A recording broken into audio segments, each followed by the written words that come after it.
Dilimiz Zazaca tam da bizim yaşadığımız dönemde gözümüzün önünde son 30-40 yılda hızla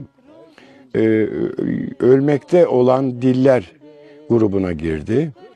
Yani onlarca Kürtçe, Sorani, Gorani kanallar var.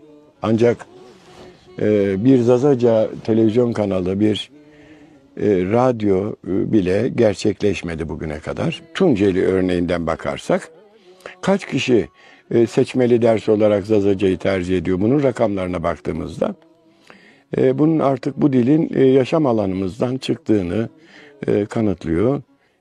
Biraz o süreç tamamlanmış gibi bence.